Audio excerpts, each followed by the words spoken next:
ஸ்ரீகுருभ्यो நமः. வாகர்த்தாவித சம்பிருத்தௌ வாகர்த்த பரிவர்த்தனே ஜெகத பிதரோ வந்தே பார்வதி பரமேஸ்வரோ. ஆமா, இந்த கலியுகம்னு இருக்கு பேரு. 4 யுகம், அத 3 யுகம் தாண்டி விட்டு 4வது யுகத்துல நாம வந்துட்டு இருக்கோம். அப்ப நமக்கு முன்னாடி லோகம் இருந்து, நமக்கு முன்னாடி எல்லாம் இருந்தது. நாம தான் இப்ப புதுசு புதுசா ஒன்ன பார்க்கிறோம் என்கிறதா ஞானம் இருக்கு, அது அஜானம். ஆமா, எல்லாம் இருந்ததுதான். கோடிக்கணக்கான ஜீவராசிகள்ல நாம ஒரு ஜீவராசி, அவ்வளவுதான்.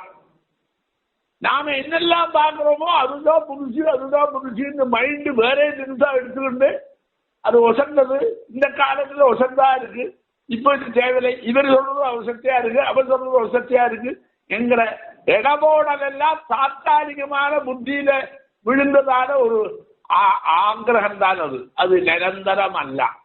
அப்ப நைரந்தரியமான ஒரு சுகத்தை நாம தேடவும் மாட்டோம், நைரந்தரியமான ஒரு தத்துவத்தை நாம போகவும் மாட்டோம். அதுக்கு இந்த புத்தி வேலை செய்யறதுக்குள்ள சக்தி இல்லை, அது கழடி விழுந்துவிடும். அந்த புத்திக்கு அந்த சக்தி வரலை. அந்த புத்தி எப்படி இருக்கணும்? விஸ்தாரமான ஒரு அவஸ்தை அடைஞ்சாதான் அந்த புத்தி எல்லாத்திலையும் எது உள்ளது இருக்குன்னு தேடும். இல்லைன்னா தேடினதெல்லாம் உள்ளது, அதுதான் நல்லதுன்னு நினைக்கும். நல்லது கெட்டது என்றதான ஊகா போகம் இருக்க, அது அனலைஸ் பண்ற புத்தி எப்ப வரும்னா இந்த ரெண்டையும் பற்றி நாம புரிஞ்சிருந்தா தான் வரும். நல்லது கெட்டது என்கிறத அனலைஸ் பண்ற புத்தி வேணும்னா நல்லதும் தெரியணும், கெட்டதும் தெரியணும். அப்பதானே அது அனலைஸ் பண்ணா கரெக்டா இருக்கும். நீ என்ன பண்ற? உண்மையில எது நல்லது, உண்மையில எது கெட்டது தெரிஞ்சோ அதை அனலைஸ் பண்ற. அப்போ அனலைஸ் பண்ற காரியம் ஏதோ பண்ற, எதை அனலைஸ் பண்ணணும்னு நியாயமா இருக்கோ அதுகிட்ட இந்த மனசு வரவே இல்லை. ஆமா, அப்படி நாம கஷ்டப்படுவோம். 2வது, நல்லது கெட்டது தெரிஞ்சிருக்கு என்ன வேணும்? சாஸ்திரங்களை படிச்சாதான் தெரியும். ஏன்னு கேட்டா அதுதான் நல்லது கெட்டது நிரந்தரம் என்கிறத அனலைஸ் பண்ணி நமக்கு எடுத்து சொல்லி இருக்கு. நம்ம புத்தி அங்க போகலை. நமக்கு எதெல்லாம் புரியும் அதெல்லாம் நல்லது, எதெல்லாம் நமக்கு விரோதம் அதெல்லாம் கெடுதல். இப்படி எல்லாம் கூட பாகுபாட இந்த மனசு அளந்து சொல்லி அதை மாற்றிக்கும்.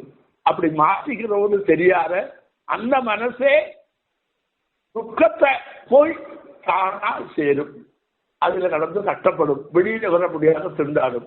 இப்படிதான் நாம எல்லாம் சொல்லிக்கிறோம். இது ஒன்றும் அவசியமே இல்லை. ஒண்ணு வச்சுக்கோ, நாம என்னைக்கோ பிறந்த ஒரு சாதாரண ஜீவி. நமக்கு எப்படி லோகத்துல எல்லாம் நல்லது வரும்ங்கிற புத்தி நமக்கு எப்படி வரும்? நம்ம ஒண்ணுலயும் பயப்படல, எல்லாத்தோடையும் டச்சா இருக்கோமே தவிர இது இதை மிச்சம், இது இப்படிதான் அப்படிங்கிற ஒரு தீர்மானத்துல நம்ம மனசு இன்னும் வரலை.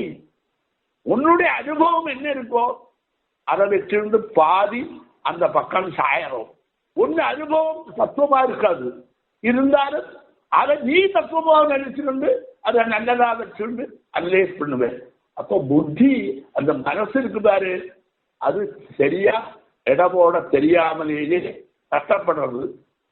ஒன்னையும் அறியாமல் ஒரு நல்லது வந்து விட்டா நான் எப்படி போட்டேன் பாரு அப்படின்னு இவன் சொல்லறதும் மற்றவாளும் இவனை வசதியா சொல்லறதும் அதிகமாயிடுச்சு.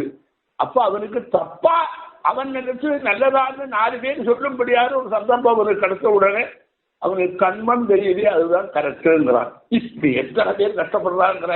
ஆமா, அதனால அந்த மனசை நாம சுத்தம் பண்ணாத வரைக்கும் நம்ம எதுவும் பண்ண முடியாது.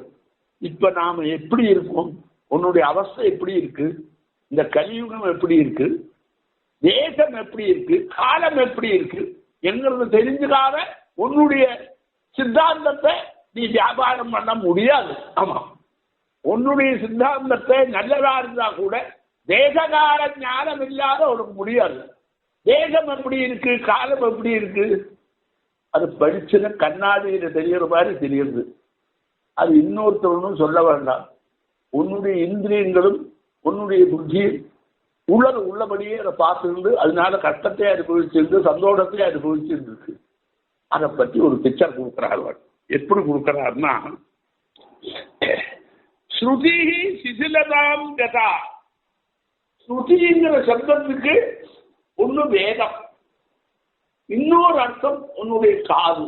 ஆமா, ஸ்ருதி சிசிலதாம் கதா. வேதம் சைசில்யத்தை அடைஞ்சு கொடுத்து, அதுக்கு சக்தி இழந்து போயிடுது, அது தளர்ந்து போயிடுது, அது சுயமா அதனுடைய பிரவர்த்தனத்துக்கு சக்தி இல்லாத போச்சு. ஏன்? அந்த வேதத்தை கையாளுறவன் இருக்கானே, அவன் கண்ணா பின்னா கையாளுறான். அது வசத்தியா பண்றதுக்குள்ள தெரியல, அவனுக்கு தோணுதெல்லாம் அவன் பண்றான். அந்த ஸ்ருதி இப்ப இருக்கிற காலத்துல வேதம் எல்லாம் சைதன்யத்தை அடைஞ்சது. அது சுயம் தன்னுடைய சாமர்த்தியத்தை வெளிப்படுத்தி யோகக்ஷேமகரமா பிரவர்த்தனம் பண்றதுக்கு விடுறதுக்கு ஆள் இல்லாத இருக்கலாம். அப்போ சிதிலதான் ரெண்டு ஒண்ணு காது. கிழவனானா காதும் கேட்காது, சிதிலமாயிடும். கிழவன் ஆகா, அதே மாதிரி சுமையும் இந்த கலியுகத்துல சிதிலமாயிடும். ஏன் தெரியுமோ? அதை கையாளுறவாளுக்கு எப்படி கையாளணும், கையாளுறதை கொண்டு வரணும் என்கிறதான மனோகதி இல்லை. மனசு கலங்கி இருக்கு, விக்ஷேபத்திலே இருக்கு. அடுத்தது ஸ்மிருதி ரவி புனஸ்தா அதுனா. ஸ்மிருதி அப்படின்னா ஞாபகம். ஆமா, நினைச்சு பார்க்கறது, அது இல்லை நம்மளுக்கு. ஆமா, ஸ்மிருதினா இன்னொரு அர்த்தம். வேதத்தில் இருக்கக்கூடிய விஷயங்களை அத்தனை ஜனங்களும் ரிஷீஸ்வராலும் மந்திரகிருஷ்ண பரம்பரை ஸ்மரிச்சு அதை எழுதி வச்சிருக்கா. அதுக்கு ஸ்மிருதி கிரந்தம்னு பேரு. யாச்சவர்க்கு ஸ்மிருதி பேருக்க, கௌரவ ஸ்மிருதி பேரே வச்சிருக்க. அதுவும் என்ன ஆயிடுது தெரியுமா? இப்போ அந்த ஸ்மிருதியும் நம்மகிட்ட நஷ்டமாயிடுது, நம்ம கைது இல்லை. ஆமா, நமக்கு ஞாபக சக்தியும் குறைஞ்சு விடுச்சு. அதே மாதிரி வயசானா ஞாபக சக்தி இருக்காது, ஞாபகம் வராது, எல்லாம் மறந்து போயிடும். ஸ்மிருதியும் இன்னைக்கு யாரும் கையாளாததுனால அதுவும் நஷ்டமாச்சு. அப்போ வயசாச்சுன்னா காது கேட்காது, ஞாபகம் போயிடும். அதே போல இந்த கடி வந்தா என்ன வரும்? உனக்கு வேதம் இருக்க, ஸ்ருதி, அது போயிடும். அது பயணம் கொடுக்கிற மாதிரி வராது, அந்த பலன் நமக்கு அனுபவிக்கிறதுக்கும் கிடைக்காது, அது பிரயோஜனம் இல்லாத மாறிவிடும். எப்படி நம்முடைய அதனுடைய அணுகுமுறை இருக்க, அது கரெக்டா இல்லாததுனால மனசுல விக்ஷேபம் இருக்கிறதுனால அதை கரெக்டா தெரிஞ்சுக்கிற சக்தி இல்லாத போயிடும். அப்படி போச்சு. அப்ப சுதியும் போச்சு, ஸ்மிருதியும் போச்சு. ஆமா, நாம என்ன செய்வோம் தெரியுமோ? சௌத பார்த்த விகித சதாச்சார நித்தியகர்ம அனுஷ்டான யோகியராசித்தியர்த்தம் பிரம்ம வேதோ அபிவந்தியர்த்தம் யஜ்ஞோபவீத தாரணம் கரிசே சொல்லுவோம். அப்ப நமக்கு என்னெல்லாம் வருது? ஸ்ருதியில சொன்ன விஷயங்கள், ஸ்மிருதியில சொன்ன விஷயங்கள், இது எல்லாத்தையும் நான் நியாயமான முறையில அது அனுஷ்டான விதையா அந்த சம்ரட்சணம் பண்ற வேலையில இருக்கணும்னு சொல்லி இருக்கு. அவன் இல்லை. அப்ப அது ரெண்டும் போச்சு. அப்படிதான் அது. நான் எட்டோம் வீதம் போட்டுக்கிறதே எதுக்கு தெரியுமா? நான் பிராமணன் ஆயிட்டேனுங்கிற அடையாளத்தில் இல்லை. உனக்கு சில கடமைகள் இருக்கு, அதை நிறைவேற்றது நினைச்சுதான் அந்த மனசு போட்டுக்கிட்டு சொல்றது. உங்க எதுக்கு வீதம் போட்டுக்கிறேன்? ஸ்ருதி சௌத சுருதின்னு சொன்ன நடுவைகள், அதனுடைய பழக்க வழக்கங்கள், அதனுடைய கண்ணோட்டத்தில் காரியம் தேவை, அதெல்லாம் தர்மம். ஆமாம், ஸ்மிருதி அதுவும் நம்ம அனுஷ்டானம் பண்ண வேண்டிய தர்மங்கள். இது ரெண்டும் நம்ம கையில இருந்தா நமக்கு ஒரு விதமான துக்கமும் இல்லாமல் முழு சந்தோஷத்தோட 100 வயசு சந்தோஷமா நம்ம கழிக்க முடியும். ஆனா அது ரெண்டும் நம்ம விட்டு போயிடுது. அதை காப்பாற்ற வேண்டிய பொறுப்பு நமக்கு கொடுத்திருந்தார். அதுக்குதான் அவர் ஒரு குணலை வர போட்டு போல் சொன்னார். ஸ்ருதி சௌத ஸ்மார்த்த விஹித சதாச்சார நித்தியகர்ம அனுஷ்டான யோகியதா சித்தியர்த்தம் பிரம்மதேனா பிராமண தேஜஸ் அபிவிருத்தம் யஜ்ஞோபவீத தாரணம் கழிச்சு. நீ இப்ப என்ன சொல்ற? சோற்று தண்ணி அப்படின்னு போட்டு சொல்றோம். அதுல நாம எப்படி இருக்கோம்? அப்படியே விட்டுவிட்டோம். புரியலையோ? அதை பண்ணினா கூட சௌதஸ் மாச வீரம் அதெல்லாம் நாம பண்றது இல்லை. அது நஷ்டமா போயிடுச்சு. கலியில சரீரத்துல ஸ்மிருதியும் போயிடுச்சு. அப்ப ஸ்ருதி ஸ்மிருதி பிரணஷ்டாதுனா கதரு விபதமாக நடக்க முடியலன்னா இந்த பக்கம் கால அத பக்கம் போறது கிழவனான அது ஜரை வயசானது. நம்ம கதின்னா நம்முடைய அனுஷ்டானங்கள் எப்படி நாம நடக்கணும், எப்படி இருந்தா நம்முடைய ஜீவிதம் சார்த்தகமாகும் அப்படின்னா கதி நடத்த நல்ல வழிகள். ஆசரணம் ஆசரணி ஆதாரா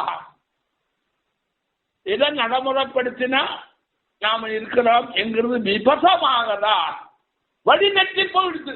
நம்ம வாழ்க்கையில கதிகி விபசமாகதான் கிழவனுக்கும் வழிநெற்றி போகும். காது எங்கேயோ போகும், எங்கேயோ வச்சா ரெண்டும் ஒன்னா இருக்கு. அடுத்தது என்ன நடந்தது? விகலிதா விஜானா கதிகி. விஜன் இரு பிறவி உடையவன் விஜன். ஒரு காப்பரோடு பிறக்கிறான், அப்புறம் இன்னொரு பிறக்கிறான். தத் விஜயன் ஜென்மா யஜ்ஞோபவீதம் போட்டிருந்தா அவனுக்கு இரண்டாவது பிறவி, மறுபிறவி. அப்படின்னா அவனுக்கு எல்லா விதமான காரியம் சேர்ந்து தனி பிறவி எடுக்கிறான். பிறக்கிறோதே இருக்கிறவன் இந்த காரியத்துக்கு வரலை, அவனுக்கு ஒரு தகுதி வேணும்.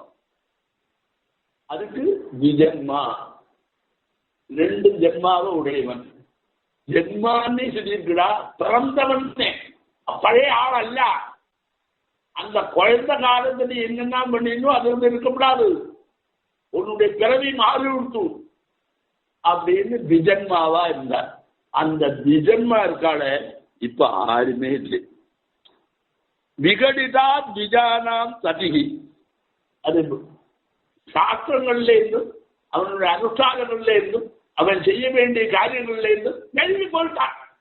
இப்போ ஒண்ணும் இல்லை அவங்ககிட்ட. பிராமணத்துக்கு அடையாளமா அவங்ககிட்ட ஒண்ணுமே கரியல. விஜானாம் சதிகி பல்லுகள் எல்லாம் போயிடுது. வயசானா போயிடுது. வயசானா ஜனைக்கு இந்த காலத்திற்க இப்ப நடந்து இருக்கிற காலம் இந்த கலியுகம். அதுல பிராமண சமூகம் தன்னுடைய கர்த்தவியத்திலிருந்து நழுவி போயிட்டு. ஆமா, விகலிதா விஜானாம் ததிகி கவாபிஜ சம்பதி கவாமபிஜ சம்பதி சமுத கிரியாயா ஸ்துதா. கோக்கள்லாம் ரெண்டு அர்த்தம் உண்டு. ஒண்ணு வாக்கு, வாக்கு வயசானா வாக்கு நிகழாது. கத்து கத்து பேசுறான், பேச முடியல. ஆமா, பல்லும் போயாச்சுன்னா இந்த அப்போ வயசானா பேச்சு தடுமாறுது. கவானாந்ததிகி இந்த காலத்துல கவானாந்ததிகின்னா பிராமணன். இந்த அல்வா சொன்ன பசு, கோங்கிறதுக்கு பசுன்னு ஒரு அர்த்தம் உண்டு. அதனுடைய சதி கூட்டம். அது எப்படி நடக்கணுமோ அப்படி இல்லாமல் தெத்தி போச்சு. சமுச்சித கிரியாத ஸ்துதா, நியாயமான கிரியையிலிருந்து நழுவி போயிடுச்சு. கிருதான ஜரஜாதயா கலியுகஸ்ய சாதன்யதான். இந்த கயத்தன்மை கலியுகமும் ஒண்ணுங்கிறத காட்டின்னு இருக்கு போ அப்படின்னா என்ன தாத்பரியம் சொன்னா தெரியுமோ? காலத்தினால ஏற்பட்ட வைபரீத்தியம், கிழவனுக்கு ஏற்பட்ட அவங்கள்ட்ட இருக்கிற இடையூறு எல்லாம் ரெண்டும் ஒன்னா இருக்கு. கிழவனா இருந்தா என்னெல்லாம் அடையாளம் தன்னைத்தானே வருதோ அதெல்லாம் கலியுகத்தினுடைய அடையாளமா இருக்கு. அப்ப கலியுகமும் கிழவனுடைய சாதத்தை கொடுத்ததுனால உபயோக சூன்யமாயிடுது அப்படின்னு கவலைப்படுறான். எப்படி சொல்றான்? காது கேட்கலை வயசாயிடுச்சுன்னா அதனால அவன் ஒரு காரியமும் செய்யறதுக்கு லாயக்கு இல்லாத ஆயாச்சு. சுத்தி நினைப்பும் வரல இந்த கிழவனுக்கு. ஞாபகம் மறந்து நிறைய இருக்கு. அவனாலே உபயோகம் இல்லை. முன்ன சொன்னது திருப்பி சொல்ல தெரியாது. அது மட்டுமா அவனுடைய நடத்தை இருக்க, கை கால்கள் இருக்க, அது விபசமாகதான். ஒரு பக்கம் காலை வச்சா இன்னொரு பக்கம் போறது. அதுவும் சக்தி இழந்து விட்டு. பேசுறதுக்கு இருக்கக்கூடிய பல்லு இருக்க, சாப்பிட்றதுக்கு இருக்கக்கூடிய பல்லு இருக்க, அதெல்லாம் கழண்டு போயாச்சு. வாக்கும் என்ன ஆயிடுது? என்ன உச்சிதமா செய்யணுமோ அதுக்குள்ள பேச்சு வரல போல பசுக்குளம் கண்ணா தின்னா போயிடுச்சு. உபயோகப்படலை. கிட்டத்தட்ட உனக்கு வந்திருக்கிற கழற்றத்தன்மை இருக்க, அதுக்கும் இப்போ இருக்கிற கலியுகத்தினுடைய தர்மமும் ரெண்டும் உபயோக சூன்யம் ஆயிடுச்சு. அப்படி இருக்கு. உபயோக சூன்யமாச்சு நான் சொல்றது நீ என்ன நினைக்கணும்? உபயோக சூன்யமாச்சு, இனி நம்ம காரியம் எல்லாம் செய்ய வேண்டாம், ரெண்டு தகுதிகள் இல்லாததுனாலே நாம் இதுலேருந்து வெளியில வந்து விட்டேன், எப்படி வேணா நாம வாழலாம் என்கிற அர்த்தத்துல சொல்லலை. ஆமா, கலியுகத்தில் இருக்கிற தோஷம், தேச காலத்தில் வர தோஷம் இருக்க, அதுவும் உனக்கு வந்து விட்டு உன்னுடைய சரீரத்திலையும் நீ செய்ய வேண்டியதான கடமைகளை செய்யறதுக்கு சக்தி இல்லாத சரீரமும் தளர்ந்து கொடுத்து. ரெண்டு சந்தர்ப்பங்கள் எப்படி வந்திருக்குன்னா, நீ இப்ப முழிச்சுக்கலேன்னா உன்னுடைய புத்தி, உன்னுடைய மனசு சரியான வழியில பிரவர்த்திக்கணும் என்கிறதான சந்தர்ப்பம் வந்தாச்சு. இதெல்லாம் ஒரு கெடுதலே இல்லை. அப்படி நீ பிரவர்த்திக்காத அந்த ஜெரைக்கு கட்டுப்பட்டு, அதே மாதிரி இப்ப நடக்கிறது அந்த கலியுகத்திலும் கட்டுப்பட்டு, நான் என்ன பண்ணுவேன், கலியுகம் அப்படி ஆயிடுச்சு நான் பண்ணிவிட்டேன், என் சரீரம் அப்படி ஆயிடுச்சு என்னால பண்ண முடியல அப்படின்னு ஒரு பதில சொல்லி செய்ய வேண்டிய காரியத்தை இல்லைன்னு பண்றதுக்கு ஒரு முடிவு எடுக்கிறதுக்காக நீ கஷ்டப்படாத. நீ அப்படி இருக்கப்படாது. நீ என்ன செய்யணும்?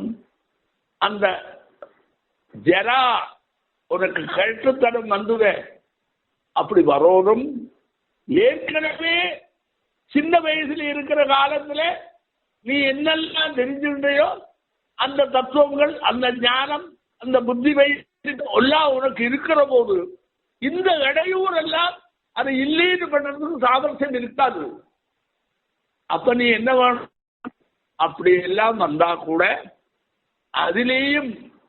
அதிலேருந்தும் வெளியில வந்து அனுஷ்டானம் பண்றதுக்குள்ளதான வழி உன்னுடைய மைண்டிலேருந்து ஸ்புரிக்க வேண்டிய காலம் அப்படின்னு எச்சரிக்கை பண்ண வந்திருக்கேன். காலத்தினுடைய சுபாவத்தையும் உன் சரீரத்தினுடைய சுபாவத்தையும் சொல்லி நீ என்னெல்லாம் சொல்லித்தோ, காலத்துல என்னெல்லாம் சொல்லித்தோ அதெல்லாம் உன்னை பண்ண முடியாததுனால நீ அதுல இதெல்லாம் வெளியில வந்து விடு, உனக்கு வேலை இல்லை அப்படிங்கிற முடிவை சொல்றதுக்காக அவர் சொல்லலை. ஆமாம், ஏன் இப்படி சொல்ற? கலி துஷ்டமா இருக்குன்னா காலத்திலானே துஷ்டத்துவம். அந்த துஷ்டத்தை நீ எந்த கேட்டுக்கிற? காலம் எப்பவும் துஷ்டமா இருக்கும். கலியுகம் அல்லாத காலத்தினுடைய துஷ்டத்தை வச்சுட்டு கஷ்டப்பட்டது உண்டு. சரீரம் வார்த்தக்கியம்ங்கிறது நிரந்தரமாக வேண்டியதான பால்யம், முகவாரம், யௌவனம், வார்த்தக்கியம் என்னைக்கு இருக்கிற சப்ஜெக்ட பாரு. உனக்கு மட்டும் தனியே வரல. அவ எழுதுறவா என்ன பண்ணா, பால்யத்தில் நீ எப்படி இருக்கணும், யௌவனத்தில் நீ எப்படி இருக்கணும், புரியலையா? வார்த்தக்கியத்தில் எப்படி இருக்கணும்? வார்த்தக்கியம் எல்லாம் நீ இப்ப பார்க்கறதல்ல, காலங்களா அது எல்லாரும் நடந்து வந்து அதுல எல்லாம் வந்திருக்கிறவா. அதுக்கெல்லாம் அவளே ஒரு போம்பழியை சொல்லி உனக்கு எல்லாம் சொல்லியிருக்கா. நீ அதெல்லாம் சொல்லாத, வந்திருக்கிற கடுதலை மட்டும் சொல்லியிருந்து அதனால என்ன செய்ய முடியலங்கிறதுனால நான் அதுல இருந்து வெளியில வந்து விட்டேன்.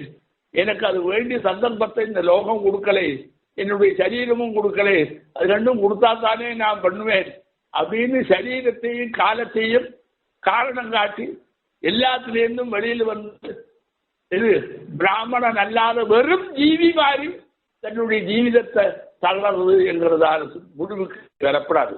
ஒண்ணு. இன்னொரு பாயிண்ட் சொல்றேன். வெளியில இருக்கிற காலத்தை வச்சு உன்னை சிருஷ்டிக்கலை. வார்த்தைக்கும் என்கிறதால அவஸ்தை வராதுன்னு உன்னை சிருஷ்டிக்கிறேன். 4 யுகத்துல கலியுகம் இப்படிதான் இருக்கும். அதே மாதிரி பால்யம், கௌமாரம், யௌவனம், வார்த்தைக்கும் அதுலயும் இப்படிதான் இருக்கும். அது நிரந்தரமா நடக்கக்கூடிய சப்ஜெக்ட். அதுல எல்லாம் உனக்கு கஷ்டமில்லாத வெளியில வரத்துக்கு வேண்டியதான எத்தனையோ தகவல்களை நன்னா வாரி வாரி கொடுத்திருக்கு. அங்கெல்லாம் நீ போகவே இல்லை.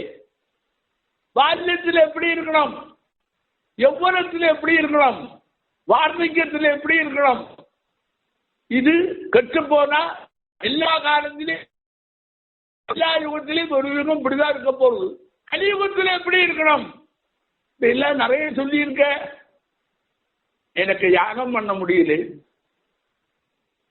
பல காரியங்கள் நடத்த முடியல இதுல கலியில. இப்ப என்ன சொன்னார்? கலவு சங்கீர்த்திய கேசவம். நீ யாகம் என்னெல்லாம் பண்ணிட்டு இருந்தியோ அதுக்கெல்லாம் 6 பிரதானமா இருந்தாலோ அந்த யாக பலத்தை எல்லாம் 6 வாங்கிட்டு ஒரு அனுகிரகம் பண்ணாலோ அதுக்கு யாகம் பண்ணாட்டா கூட அவரை அனுகிரகம் பண்றதுக்காக அவரை மறுபடியும் உபாசனை பண்ணு சொல்றாரே, நீ அது பண்ணலையே.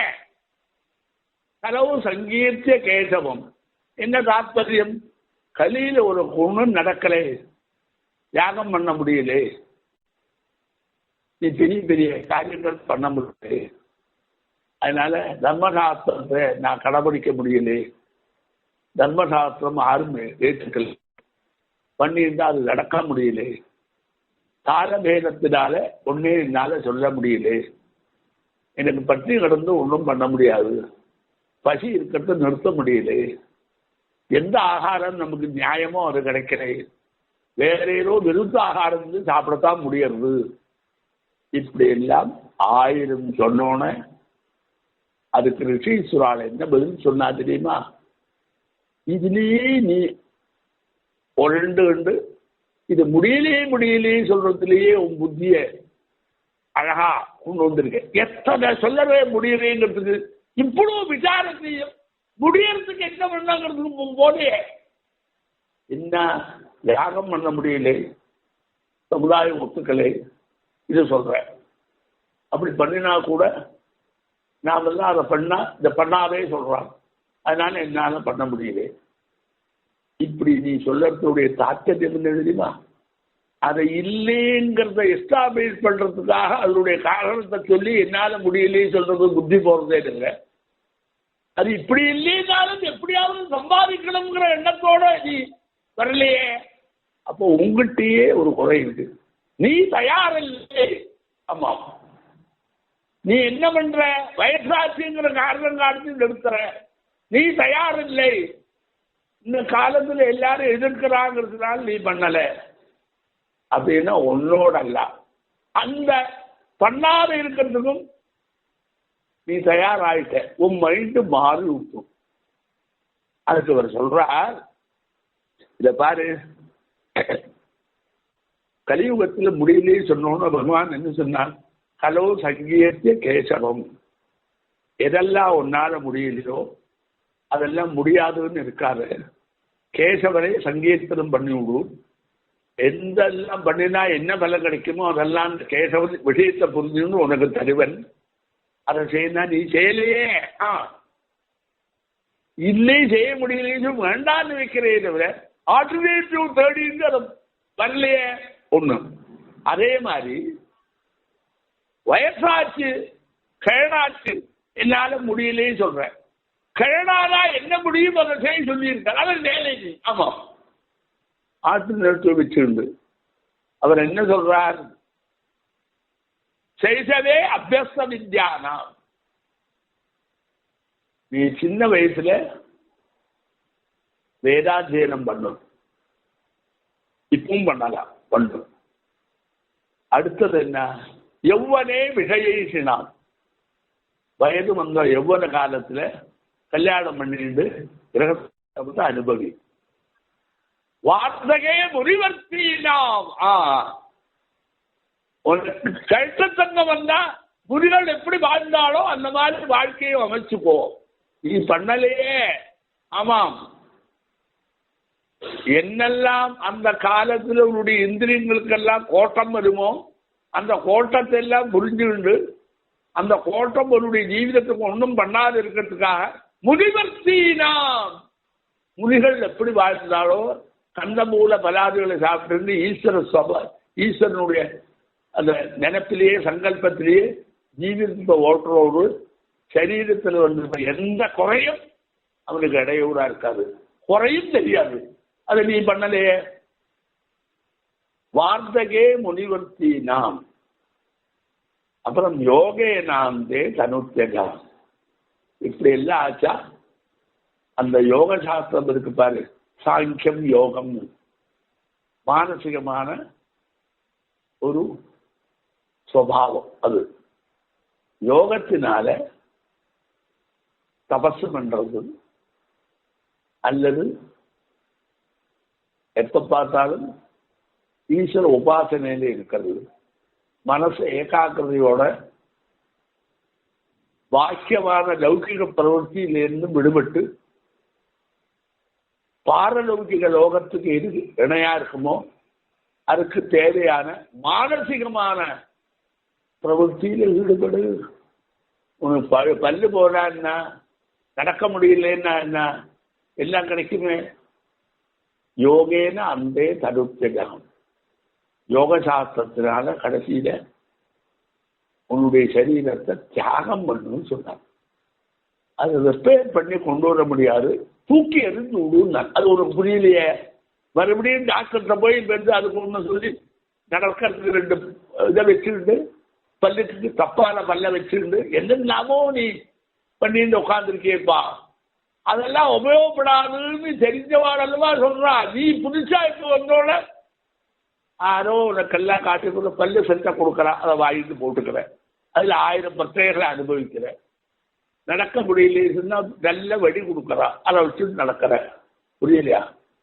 இப்படி எல்லாம் அந்த குறைய நகர்த்துறதுக்கு பாக்கியமா சொல்லக்கூடியதான சில பேருடைய உபதேசத்தை வாங்கிட்டு இருக்கிற சிரமத்தை விட அதிகம் சிரமத்தை நீ கொண்டு வரத்துக்கு முயற்சி பண்றியே, நீ ரொம்ப நாள் இருக்க மாட்ட. ஆமா, எல்லாரும் பிறந்தா ஒருத்தர் சாவன். அவரே சொல்றாரேடா, ஜாதஸ்மிகி துருவோ மிருத்யு துருவம் ஜென்ம மிருதஸ்ய தஸ்மாத் அபரிஹாரியே அர்த்தே நத்துவம் சோதிதும் வருகதி சொல்றாரு. அப்பட்டமா ஒரு சொல்லி கொடுக்கறாரு, அங்க போகவே இல்லையே, நீ டாக்டர்கிட்ட போறேங்கிறிய. டாக்டர் எப்படிதான் உனக்கு தருவன்? டாக்டருடைய கையில் இல்லையடா. உனக்கு உயிர் இருந்தா அவனை ஏதாவது ரிப்பேர் பண்ணுவான், அவன் ரிப்பேர் பண்ணி உயிரை கொடுக்க மாட்டான். உனக்கு உயிர் இருந்தா ரிப்பேர் பண்ணுவான். டாக்டருக்கு வேலை என்ன நினைச்சிட்டு இருக்க? உன்னுடைய இந்திரியங்கள் எல்லாம் கெட்டு போச்சு, உனக்கு உயிர் இருக்குன்னு சொன்னா அவன் பண்ணுவான். உனக்கு உயிர் போறதுன்னு சொன்னா அவன் பிடிச்சு நிறுத்த முடியாதுடா. அவன் அல்ல, பகவானுக்கு உன்னை உயிரும் பிடிச்சு நிறுத்த முடியாது. ஆமா,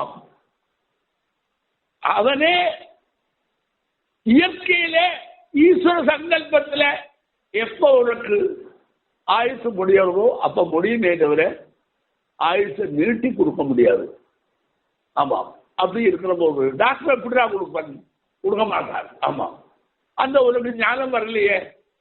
டாக்டர் மருந்து சாப்பிட்டு நன்னா இருக்கேங்கிற, இல்லை நிச்சயம் மருந்து சாப்பிட்றேடா, நீ நன்னா இருக்கேன்னு பொய்ய சொல்ற. ஆமாம், டாக்டர் தூக்கம் இல்லை, என்னெல்லாமும் இல்லை.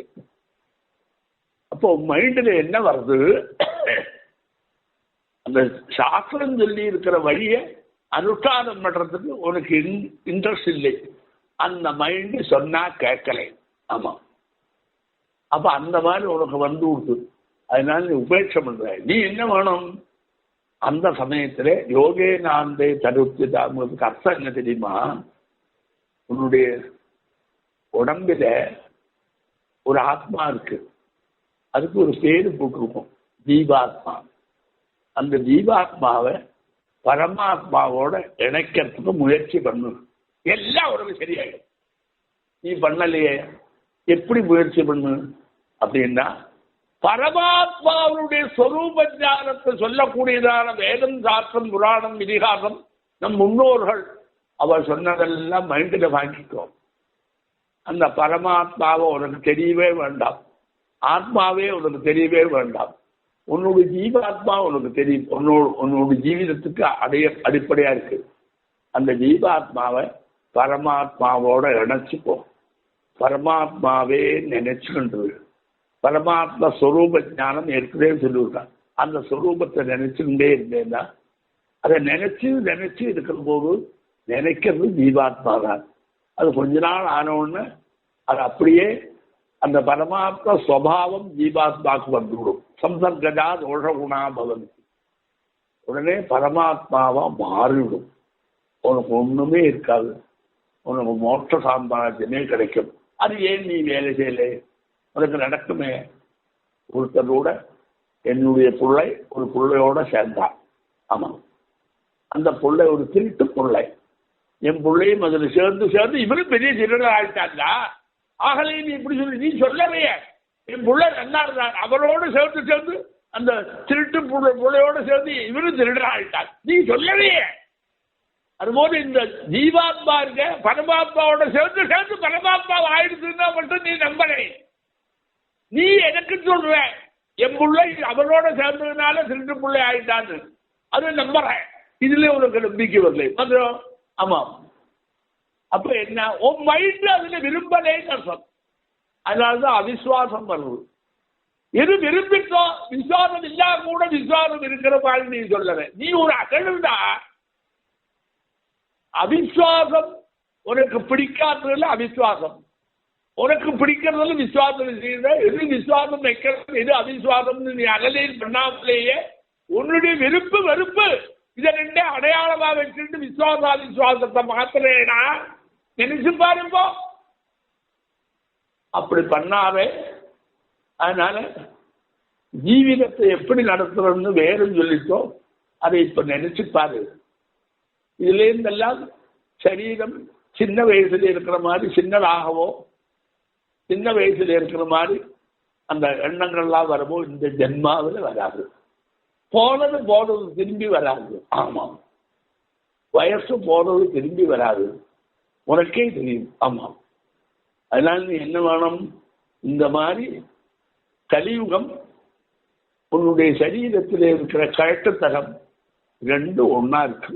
இதுவும் நிஷ்பிரயோஜனம், அதுவும் நிஷ்பிரயோஜனம் என்கிற விளக்க உரை சொல்லறதுக்கு தாத்பரியம் என்னன்னா, இப்படி நிஷ்பிரயோஜனமா நீ வைக்காத, சப்பிரயோஜனமா பண்ண வேண்டிய நடைமுறைகள் எல்லாம் ஏற்கனவே நம்முடைய முன்னோர்கள் உனக்கு நிறைய உபதேசம் பண்ணியிருக்கலாம். அதை நீ இப்ப எப்படி மறக்கிற? அந்த உபதேசத்துக்குள்ளேயே உன்னுடைய ஜீவித சரியை திருப்பி விட்டேன்னா கஷ்டமே இல்லாமல் நீ என்ன செய்வ? ஒரு துக்கத்தை அனுபவிக்காமல் சாட்சாத் பரபிரம்மத்தோட இணைஞ்சு நித்திய சந்துஷ்டியை உனக்கு அனுபவிக்க முடியும். அதை நீ செய். நாளைக்கு மறுபடியும் பார்ப்போம்.